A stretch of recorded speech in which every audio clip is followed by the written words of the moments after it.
তো প্রিয় বন্ধুরা, আশা করি তোমরা সবাই ভালো আছো। তোমরা দেখছো জয়দেব স্কুলস ইউটিউব চ্যানেল।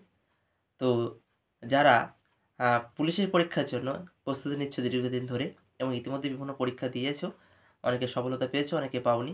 তো তাদের জন্য পশ্চিমবঙ্গ সরকার ইতিমধ্যে জানিয়ে দিয়েছে যে ১২,০০০ কনস্টেবল এ রাজ্যে নিয়োগ করা হবে। নতুন মন্ত্রিসভা বৈঠকে সিদ্ধান্ত হয়েছে। কিন্তু পরীক্ষা পদ্ধতি পুরোটাই কিন্তু পাল্টে যাচ্ছে।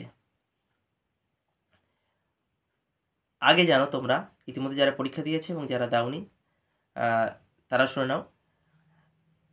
প্রথমত প্রিলি পরীক্ষা, অর্থাৎ প্রিলি পরীক্ষায় যারা পাস করতো তাদের পরে হতো তাদের শারীরিক মাপযোগের পরীক্ষা এবং শারীরিক সক্ষমতা পরীক্ষা।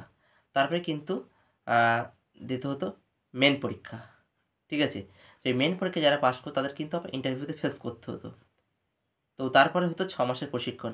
কিন্তু এইভাবে দেখা যাচ্ছে যে আ একটা লন লেন্থি প্রসেস চলছে। অবশেষে যখন ট্রেনিংয়ে ডাক হয় তখন দেখা যায় প্রার্থীর সংখ্যা কমে যাচ্ছে। কারণ এই লেন্থি সময়ের মধ্যে অনেকেই বিভিন্ন চাকরিতে জয়েন করে গেছে। সুতরাং একটা সমস্যা তৈরি হয় রাজ্য পুলিশের যে শূন্য পদ থাকে সেই শূন্য পদের পূরণ হওয়ার দিক থেকে। সুতরাং সরকার এবার ডিসিশন নিয়েছে মন্ত্রিসভা বৈঠকে যে এবার থেকে আর এই লেন্থি পরীক্ষা আর হবে না। অর্থাৎ খুব শর্টে আগে যেমন ২ টো পরীক্ষা হতো সেটা হবে ১ টাই পরীক্ষা। ঠিক আছে? বুঝতে পারছো? একটাই পরীক্ষা হবে। ২ টো প্রিলি আর মেইন এইভাবে পরীক্ষা হবে না। একটাই পরীক্ষা হবে। পরীক্ষায় যারা সফলতা লাভ করবে, তারপর শারীরিক সক্ষমতা পরীক্ষা, তারপর কিন্তু ট্রেনিং হবে। ঠিক আছে? সুতরাং ২ টো পরীক্ষার জন্য না, আগে অনেকের সমস্যা হতো, অনেকেই প্রিলিতে পাস করে যেত, মেইনে আটকে যেত। এরকম হতো। ঠিক আছে? অনেকেই ভালো প্রস্তুতি নিয়েছে, প্রিলিতে পাস করতে পারেনি, এমন হয়েছে।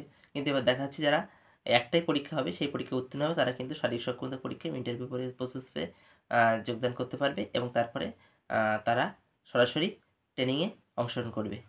তো এক্ষেত্রে দেখা যায় যে কথা বলছিলাম যে অনেক শূন্য পদে নির্দিষ্ট ট্রেনিং শুরু হলে পাওয়া যায় না। সুতরাং এবছর থেকে সরকার সিদ্ধান্ত নিয়েছে যে একটা ওয়েটিং লিস্ট রাখা হবে।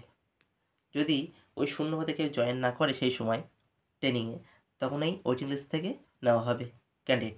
ওয়েটিং লিস্ট মানে এই নয় যে তার চাকরির নিশ্চয়তা থাকবে। ঠিক আছে? যদি কেউ প্রশিক্ষণ হাজির না হয়, তাহলে কিন্তু ওয়েটিং লিস্ট থেকে ১ বা ২ র্যাঙ্ক, ৩ র্যাঙ্ক যার যে কটা শূন্যপদ থাকবে আ ট্রেনিংয়ে অংশগ্রহণ করেনি তারা কিন্তু ওখান থেকে নিয়ে নেবে।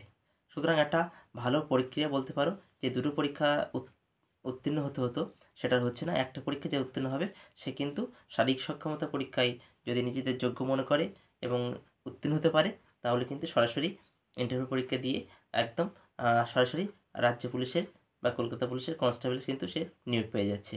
সুতরাং একটা ভালো খবর তোমাদের জন্য বলতে পারো। যারা চ্যানেলে নতুন অবশ্যই চ্যানেলটি সাবস্ক্রাইব করবে, বন্ধুদের শেয়ার করবে।